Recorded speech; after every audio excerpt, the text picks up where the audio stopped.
In a recent video of mine where I want to have a sports card discussion, someone commented that Joker is the best buy.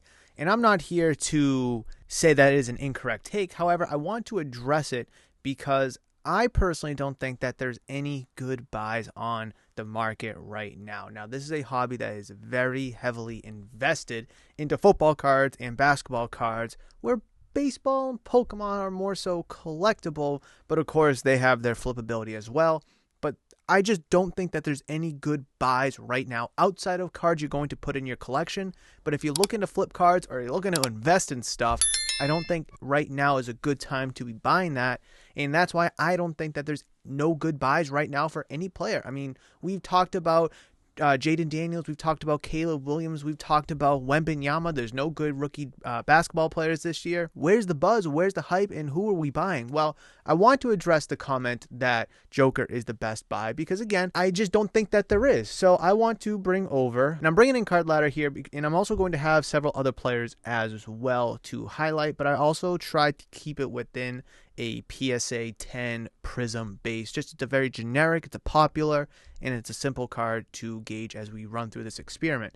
Now, as we can see, the last sold price is $585, but this is what I want to show you right here. The rate of growth is negative 8.5% for a real dollar change of $55. Now, if you were to buy it at this very moment, is there light at the end of the tunnel? Of course there is. There's always light at the end of the tunnel when you buy a dip. However, you also run the risk that you might not see a fruitful return because that dip could continue to dip down, right? So let's talk about another player, Victor Wembanyama. $74 last PSA 10 Prism base card, down 37.33% with a real dollar change of $44. Back in September, this was a $118 card. Just as basketball was ramping up, the Olympics had come and gone. They won silver.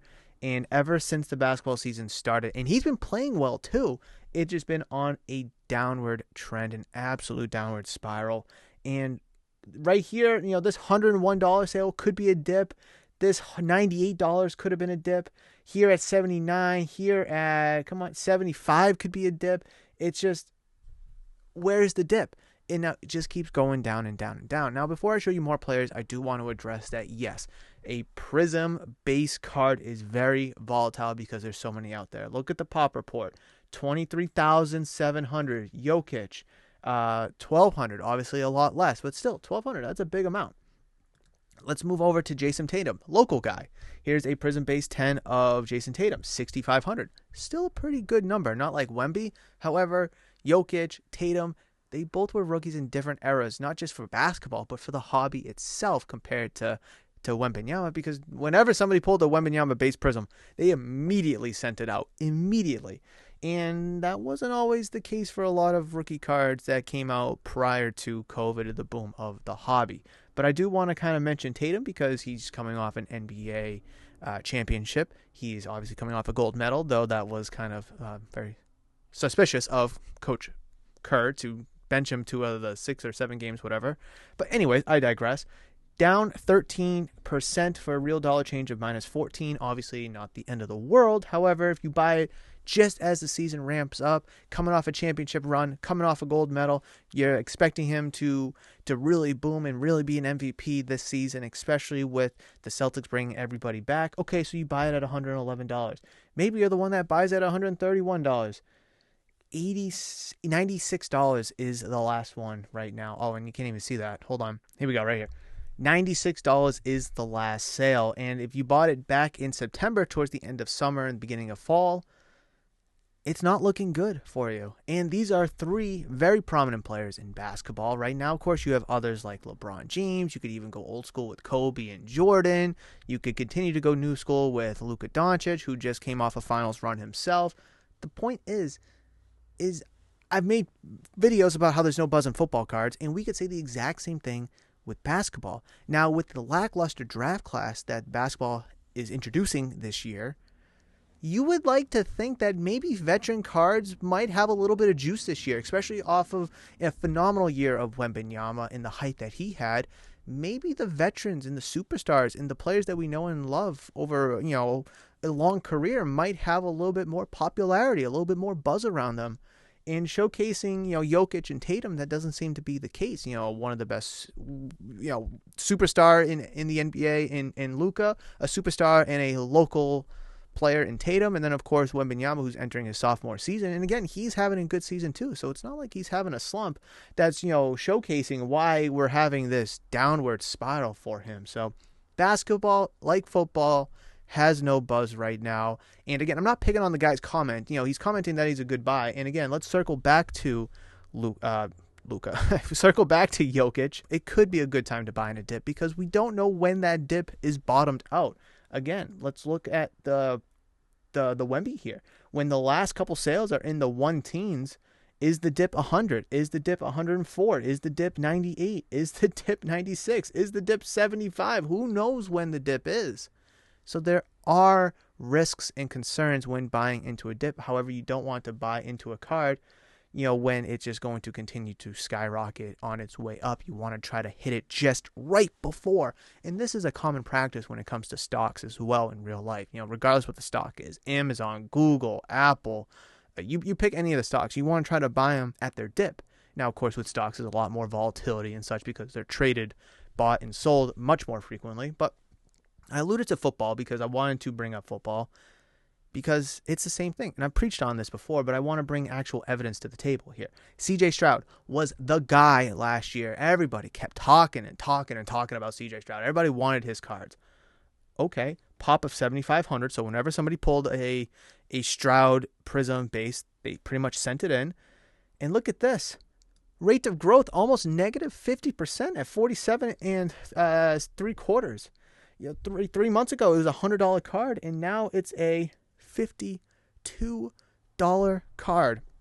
Now he is having a sophomore slump, and this is where it becomes extremely difficult for people to buy and sell and invest, especially investing in these newer guys. Is you have to anticipate them who are coming off a great rookie season to have a sophomore slump.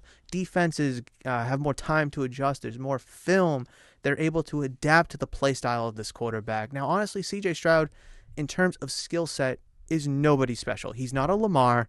He's not a Josh Allen. He's a traditional pocket quarterback who can move a little bit, but he's not a scrambler.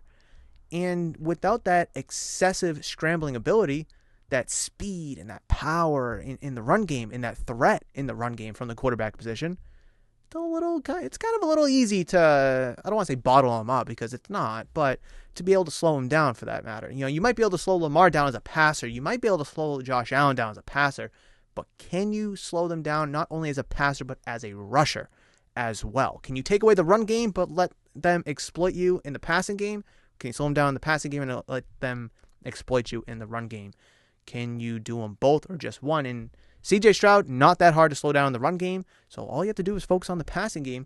And we're seeing that in a sophomore slump. The Texans are going to make the playoffs. They're going to be, we'll see what they do in the playoffs. And Stroud is still having a decent season as a second-year starting quarterback. But he is not what we thought he was, at least compared to last year. I don't want to judge him completely. I'm not going to say, he's washed up or anything like that. But told you guys, what if he has a sophomore slump? Same thing with the Jackson Holiday. What happens if he gets called up and he sucks? And he did. And he brought back down. 3 months later, he comes back up and he's great. So maybe CJ Stroud struck lightning in a bottle, just like Julio Rodriguez a couple of years ago, just like Ellie De La Cruz did 2 years ago, just like Bobby Witt did a couple of years ago. We already talked about him. These guys will hit lightning in a bottle. That's why I'm so cautious with Jaden Daniels and like Bo Nix and locally Drake May. It's because, they look good right now. Sure. But what are they going to look like when they face adversity? What happens when they face a good defense? What happens when they throw 3 interceptions? What happens if they have a sophomore slump? Because it is extremely possible. Now, again, to counter that point, let's look at a guy like Wembanyama, who is not having a sophomore slump by any stretch of the imagination. So how can we explain this? How can we explain this downward trend? I think it's more than just a hobby. I think it's people being smarter. They're collecting more niche cards. They're collecting what they like. And that's why I don't think that there's any good buys right now, because in a vacuum, we would all be saying Wembanyama right now, right? And again, if you can time the dip, sure. But again, where is the dip? Where is that dip? All right, let's move on. We talked about Stroud. Let's talk about Joe Burrow having a phenomenal year, except his team sucks. Statistically, he's having a great year. And he's down 29%. Real dollar change of $30. $103, and it's gone up and down to what? 81, 135, 103. It's spiked up again, and now it's settling at $73. Former number 1 overall pick, former AFC champion. Jamar Chase is having a great season. Again, Joe Burrow statistically is having a great season himself. So why aren't we buying him? Why aren't we flipping him? Why aren't we investing in him? And again, yes, I'm looking at base cards, and there's going to be a lot of volatility. So there's going to be a lot of sales and high pops on a lot of these cards. That's all true. But again, if you're flipping, does it really matter? If you're buying just to sell it, does it really matter what you're buying? Now, for people who want to buy cards for their collection, a card like this might be unappealing because it's just a base. I got one. I want something with color. Something that somebody doesn't have. All those are very, very understandable.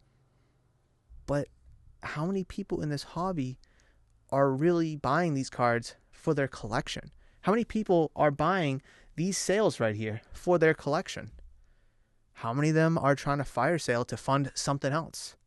How many of them are just trying to get rid of it and just take their losses? I think it's all highly possible, with the exception of collecting, because no one's collecting, base stuff, because chances are they already have it, or they want something else, like I already mentioned. And one more, I guess we'll kind of wrap up our examples here with a little bit of positivity, a little bit of green. This has to be an optic. They only had a silver Mahomes Prism. They didn't have, because I have the free version of Card Ladder. So I was only able to find a silver, and I didn't want to do that. I wanted to stick to the base, something very common that's easily accessible. Pop of 4,600. At least it's up 2.27% for $25. But I've talked about this in another video. I think it was the Bobby Witt video. Are you buying a card for $1,100 in September to just sell it 3 months later for a $25 profit? And if you sell it on eBay, which these sales are coming from, is it worth it? Absolutely not. Because if you buy it for $1,100, then you're paying taxes, you're paying a shipping fee, so you're probably looking at closer to $1,200. And then if you go to sell it for $1,125, you might have to pay for shipping. You're going to get taxes taken out of the sale because it's over the $600 threshold, and then eBay's going to take their fees. I don't even want to know what that number ends up looking like. And Patrick Mahomes isn't a guy to just sell to fire sale. He's not. I mean, he's on a very good Kansas City Chiefs team. I think that they have their own problems, and I think they'll get exposed later this season, but that's neither here nor there. Even when we're in the green and we're up to 2.25% and we're up $25, there's still an underlying negative tone here with Mahomes. Now, again, if you're able to buy it for $1,100 and sell it for $1,300, and sure, the profit margin is there, but how much really is it there, especially when you're technically buying this card closer to $1,200, and then even after a $1,300 sale, taxes get taken out, and then eBay fees, 13-14%. So again, how much are you really profiting? Less than $100, I can assure you that, because 10% of $1,300 is $130, and eBay's fees are, let's just do the math, right? Let's just do the math. Calculator, 1,300 times 0.87. Let's just say it's 13%. That is $1,131. That's what you're walking away with before taxes. And you're probably buying the card, again, if you're buying it at $1,100, you're probably actually buying it after taxes closer to $1,200. So even then you're losing money. So even when we're in the green here, we're still in the red. Can you believe that? So again, I circle back to my original point that there's no good buys right now in football. There's no good buys in basketball. I don't think there's any good buys in the hobby whatsoever unless you're collecting. Anything and everything is a good buy if you're collecting. And I think we're seeing a lot more people collect. And I want to kind of have a cliffhanger to end this video because I want to talk about it in another video, that more and more people are starting to buy cards for the collection. They're sick of buying it for $1,100 and then selling it for $13 but walking away still in the red. They're sick of buying it for $120 and selling it for $50. People are sick of that. They're annoyed and they're tired of losing money because the natural trajectory of cards, 98, 99% of cards, is down. The top 1% will rise and maintain value. Of course, there's going to be dips here and there, but is there really a good buy right now in this hobby?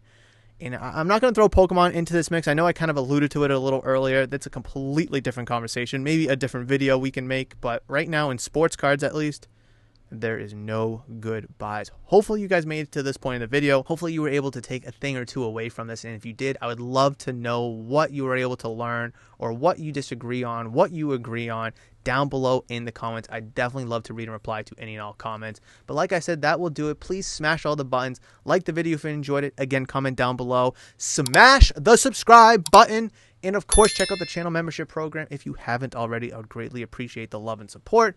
I've queued up an excellent video right here for you guys that I do believe is going to be excellent for your hobby endeavors. Hopefully, I'll see you in that one.